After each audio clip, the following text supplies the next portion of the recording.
Metre आपको दो नहीं तुमको दो देव नहीं उनको दो वही डालते हो ना वाओ सुपर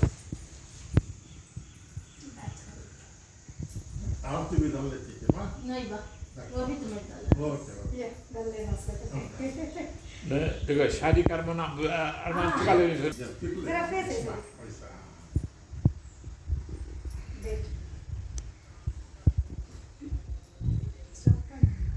ಓಕೆ ಅಪ್ಪ ಅಮ್ಮ ಎಲ್ಲರಿಗೂ ನಮಸ್ತೆ.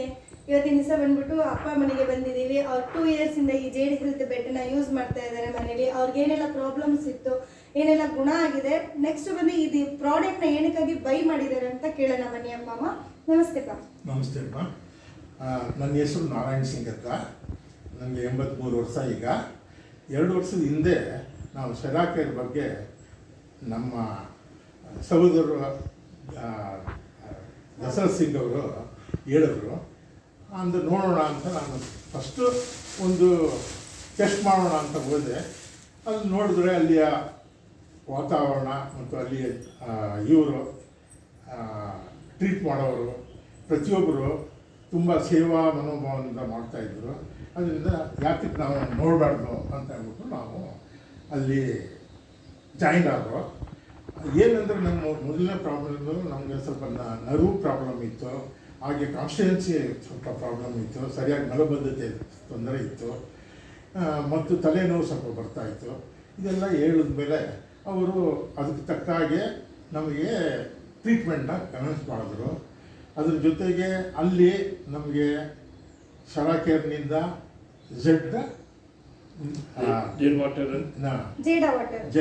Jade water ಮುಂತಾದೆಲ್ಲ ಕೊಡ್ತಾಯಿದ್ರು. ಅದರಿಂದ ನಮಗೆ ನಾವಲ್ಲಿ ಸುಮಾರು 6 ತಿಂಗಳ ತನಕ ಟ್ರೀಟ್ಮೆಂಟಲ್ಲಿದ್ದು. ಆ್ಯಕ್ಚುಲಾಗಿ ಹೇಳ್ಬೇಕಂದ್ರೆ ನಾವು ರಿಕವರಿ ಫುಲ್ ಆದಂಗೆ ನಾವು ಕಾಣ್ತು. ಈಗ ಮ್ಯಾಕ್ಸಿಮಮ್ಮು 70% ರಿಕವರಿ ಆಯಿತು. ತದನಂತರ ನಾವು ಬಂದ್ಬಿಟ್ಟಿದ್ರೆ ಬೇರೆಯವ್ರಿಗೂ ನಮ್ಮ ಥರನೇ ಅನುಕೂಲ ಆಗಲಿ, ಜೊತೆಗೆ ನಾವು ಹೋಗೋದು ಸ್ವಲ್ಪ ಅವಾಯ್ಡ್ ಆಗಲಿ ಅಂದ್ಬಿಟ್ಟು ಅವ್ರು ಕೇಳ್ಕೊಂಡಿದ್ದಾನೆ. ನಾವು ಮ್ಯಾಟನ್ನ ಹಾಗೆ ಟೋಟಲ್ ಬೆಲ್ಟ್ಸು ವೈಬ್ರೇಷನ್ನು ಇದನ್ನು ನಾವು ಖರೀದಿ ಮಾಡೋದು. ಅದಾದಮೇಲೆ ಅದು ತಂದ ಮೇಲೂ ಸಹ ನಾವು ಅಲ್ಲಿ ಸದಾ ಅವರು ಯಾವಾಗಲೂ ನಮಗೆ ವೆಲ್ಕಮ್ ಮಾಡ್ತಾಯಿದ್ರು, ಅಲ್ಲೂ ಅಟೆಂಡ್ ಮಾಡ್ತಾಯಿದ್ರು. ಈಗ ನಾವು ಮನೆಯಲ್ಲೇ ಅದನ್ನು ಯೂಸ್ ಮಾಡ್ತಾಯಿದ್ದೀವಿ. ಸಮ್ಮರಲ್ಲಿ ಸ್ವಲ್ಪ ಕಡಿಮೆ, ವಿಂಟರಲ್ಲಿ ಮಾತ್ರ ರೆಗ್ಯುಲರ್ ಆಗಿ ಮಾಡ್ತಾಯಿದ್ದೀವಿ. ತದನಂತರ ನಮ್ಮ ಧರ್ಮಪತ್ನಿ ಅವರನ್ನ ಶ್ಯಾಮಲಾ ಅವರು, ಅವ್ರಿಗೆ ಕಾಲು ನೋವು ಅದು ಇದು ಆದಾಗ ಅದನ್ನು ಮ್ಯಾಟನ್ನು ಉಪಯೋಗಿಸ್ತಾರೆ. ಅದರಿಂದ ಅನುಕೂಲ ಆಗಿದೆ ಅಂತ ಅವ್ರು ಹೇಳ್ತಾ ಇದ್ದಾರೆ. ಈಗ ಒಟ್ಟಲ್ಲಿ ಹೇಳ್ಬೇಕಂದ್ರೆ ಸೆರಾಕೇರ್ನ ಟ್ರೀಟ್ಮೆಂಟು ಅರ್ಧ ಇದ್ದರೆ ಅಲ್ಲಿಯ ಮ್ಯಾನೇಜರ್ ಮೇಡಮ್ಮು ಮತ್ತು ಅಲ್ಲಿಯ ಬೇರೆ ಸೇವಾಕರ್ತರು ಎಲ್ಲರೂ ಅವ್ರು ಮಾತಾಡೋದು, ಅವ್ರ ನಗುಮುಖ, ಇದರಿಂದ ನಮ್ಮ ಗುಣ ಸ್ವಲ್ಪ ಬೇಗ ಆಗೋದಕ್ಕೆ ಶುರು ಆಗುತ್ತೆ ಅಂತ ನಾನು ಹೇಳೋದಕ್ಕೆ ಇಷ್ಟಪಡ್ತೀನಿ. ಏನಕ್ಕಾಗಿ ಅಲ್ಲೇ ಫ್ರೀ ಕೊಡ್ತಾ ಇದ್ರಲ್ವಾ, ಏನಕ್ಕಾಗಿ ನೀವು ಮನೆಗೆ ಪರ್ಚೇಸ್ ಮಾಡಿದ್ದೀರಾ? ಒಂದು ನಾವು ತದನಂತರ ಅಲ್ಲಿ ಹೋಗಿ ಮಾಡ್ಕೊಳ್ಬೋದು, ಇಲ್ಲೇ ಮಾಡ್ಕೊಳ್ಬೋದು ಅನ್ನೋದು ಒಂದು. ಎರಡನೇದು, ಈ ಉಪಯೋಗ ಬೇರೆಯವ್ರಿಗೂ ಸಿಗಬೇಕು, ನಮ್ಮಿಂದ ಅವರಿಗೆ ಯೂಸ್ಫುಲ್, ಅವ್ರಿಗೂ ಬೇರೆಯವ್ರಿಗೂ ಆಗಬೇಕು ಅನ್ನೋ ಭಾವನೆಯಿಂದ ನಾವು ಖರೀದಿ ಮಾಡ್ಬೋದು. ಅದನ್ನು ಈಗ ಯೂಸ್ ಮಾಡ್ತಾಯಿದ್ದೀವಿ. ಹಾಗೇ ನಮಗೆ ಅಗತ್ಯ ಬಿದ್ದರೆ ಅವ್ರ ಹತ್ರ ಹೋಗ್ತೀವಿ, ಅವರು ಸದಾ ನಮಗೆ ಸಹಾಯ ಮಾಡ್ತಾರೆ. ಓಕೆಪ್ಪ. ಇದು ಏನಾದರೂ ಸರ್ವಿಸ್ ಬಂದಿದೆಯಾ? ಏನಾದರೂ ಪ್ರಾಬ್ಲಮ್ಸ್ ಬಂತಾ ಬೆಡ್ಡಲ್ಲಿ? ಇಲ್ಲ, ಏನು ಅಂತಿದೇನು ಪ್ರಾಬ್ಲಮ್ ಬಂದಿಲ್ಲ ನಮಗೆ.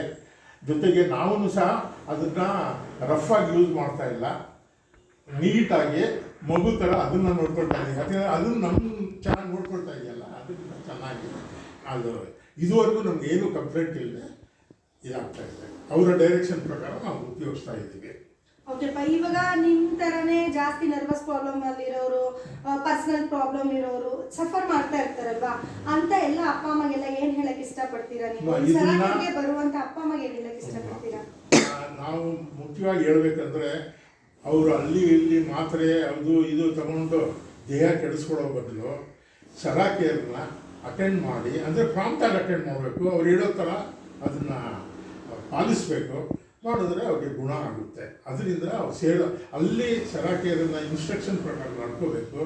ಆಮೇಲೆ ಅವ್ರಿಗೆ ಅನುಕೂಲ ಆಗಿದ್ರೆ ಪರ್ಚೇಸ್ ಮಾಡಿಕೊಂಡು ಅವರು ಮನೆಯಲ್ಲಿ ಯೂಸ್ ಮಾಡಬೇಕಂತ ನಾವು ಬಯಸ್ತೀವಿ. ಏನಾದರೂ ಅಮೌಂಟ್ ವೇಸ್ಟ್ ಅನ್ನಿಸ್ತಾ ನಿಮಗೆ? ಈ 2 ವರ್ಷ ಆಯಿತು ಪರ್ಚೇಸ್ ಮಾಡಿ, ಏನಾದರೂ ಅಮೌಂಟ್ ವೇಸ್ಟ್ ಅನ್ನಿಸ್ತಾ? ನಾವು ಯಾವುದಕ್ಕೂ ಎಲ್ಲೆಲ್ಲಿಗೂ ಖರ್ಚು ಮಾಡ್ತೀವಿ ಅಂಥದ್ರಲ್ಲಿ ಇದು ಒಂಥರ ನಮಗೆ ಒಂದು ಇನ್ವೆಸ್ಟ್ಮೆಂಟ್ ಆಗಿದೆ. ಯಾಕೆಂದರೆ ನಾವು ಯಾವುದಾರ ಒಂದು ಪದಾರ್ಥ ತಗೊಂಡ್ರೆ, ಒಂದು ಮಾತ್ರೆನೇ ತಗೊಂಡ್ರೆ ಅಥವಾ ಒಂದು ಆಪರೇಷನ್ ಆದರೆ ಒನ್ ಟೈಮ್ ನಾವು ಕೊಟ್ಬಿಡ್ತೀವಿ, ಮುಗಿದೋಯ್ತು. ಇದು ಹಂಗಲ್ಲ, ಅದನ್ನು ನಾವು ಕಂಟಿನ್ಯೂ ಆಗಿ ಬಳಕೆ ಮಾಡ್ತಾ ಇರ್ಬೋದು. ಅದರಿಂದ ಇದು ಇನ್ವೆಸ್ಟ್ಮೆಂಟು. ಜೊತೆಗೆ ಇನ್ವೆಸ್ಟ್ಮೆಂಟ್ ಒಂದೇ ಅಲ್ಲ, ಇದು ನಮಗೆ ಎಷ್ಟು ನಾವು ಖರ್ಚು ಮಾಡಿದೋ ಅದಕ್ಕಿಂತ ಹೆಚ್ಚಿಗೆ ನಮಗೆ ಅನುಕೂಲ ಮಾಡಿಕೊಡ್ತಾ ಇದೆ. ಓಕೆ, ಸರಾಕೆರ್ ಸರ್ವಿಸ್ ಬಗ್ಗೆ ಏನು ಹೇಳಕ್ಕೆ ಇಷ್ಟಪಡ್ತೀರಾ? ನಾನು ಮೊದಲೇ ಹೇಳಿದ ಹಾಗೆ ಸರಾಕೆರ್ನಲ್ಲಿ ಪ್ರಾಂಪ್ಟಾಗಿ ಈಗ ಬರೀ ಮಾನವತೆಯಿಂದ ಮಾಡೋದು ಒಂದೇ ಅಲ್ಲ, ಅದು ಮನಸ್ಸು ಇಟ್ಕೊಂಡು ಅವರು ಮ್ಯಾನೇಜ್ಮೆಂಟು ನಡೆಸ್ಕೊಂಡು ಹೋಗ್ತಾ ಇದ್ದಾರೆ. ಅಂದರೆ ಸೇವಾ ಮನೋಭಾವ ಅಂತ ಮಾಡ್ತಾ ಇದ್ದಾರೆ. ಇದು ಏನೋ ಒಂದು ಕಮರ್ಷಿಯಲ್ ಲೆಕ್ಕದಲ್ಲಿ ಮಾಡ್ತಾ ಇಲ್ಲ. ಕಮರ್ಷಿಯಲ್ ಏನಂದ್ರೆ ಬೇಕು ಅಂದವರು ತಗೊಳ್ತಾ ಇದ್ದಾರೆ. ಅವ್ರೇನು ಜುಲ್ಮೆ ಏನು ಮಾಡೋದಿಲ್ಲ. ಅದನ್ನು ತಗೊಳ್ಳೋದು ಉತ್ತಮ, ಅದನ್ನು ಬಳಕೆ ಮಾಡ್ಕೊಳ್ಳೋದಕ್ಕೆ ನಮ್ಗೆ ಅನುಕೂಲ ಆಗುತ್ತೆ. ನಮಸ್ತೆ ಮಾ, ನೀವು ಒಂದು ದಿವಸನೂ ಸರಾಕೆರ್ಗೆ ಬಂದಿಲ್ಲ, ಬಟ್ ಈ ಥೆರಪಿನ ಮಾಡ್ತಾ ಇದ್ದೀರಲ್ವಾ? ಸರಾಕೆರ್ ಪ್ರಾಡಕ್ಟಲ್ಲಿ ಥೆರಪಿ ಮಾಡ್ತಾ ಇದ್ದೀರಿ, ನಿಮ್ಗೆ ಹೇಗೆ ಅನ್ನಿಸ್ತಾ ಇದೆ? ನಿಮ್ಗೆ ಏನು ಪ್ರಾಬ್ಲಮ್ಸ್ ಇತ್ತು? ನನಗೆ ಸ್ವಲ್ಪ ನರ್ವ್ ಪ್ರಾಬ್ಲಮ್ಸ್ ಇತ್ತು. ಅದರಿಂದ ನಾನು ಇದು ಮೇಲೆ ನಾನು ಬೆಡ್ಡಲ್ಲಿ ನಾನು ಮಲಗಿ ಇದು ಮಾಡಿದ್ದಕ್ಕೆ ಅದು ನರಗಳು ಬಿಸಿ ನಾವು ಅದು ಮೇಲಾಯಿತು. ಅದರಿಂದ ನಾನು ಉಪಯೋಗಿಸ್ತಾರೆ. ಎಷ್ಟು % ಕಡಿಮೆ ಆಗಿದೆ ಅಮ್ಮ? ಹೇಳ್ಬೇಕಂದ್ರೆ 95% ಕಮ್ಮಿ. 95% ಕಡಿಮೆ. ಚಳಿಗಾಲಕ್ಕೆ ತುಂಬ ಉಪಯೋಗವಾಗಿದೆ.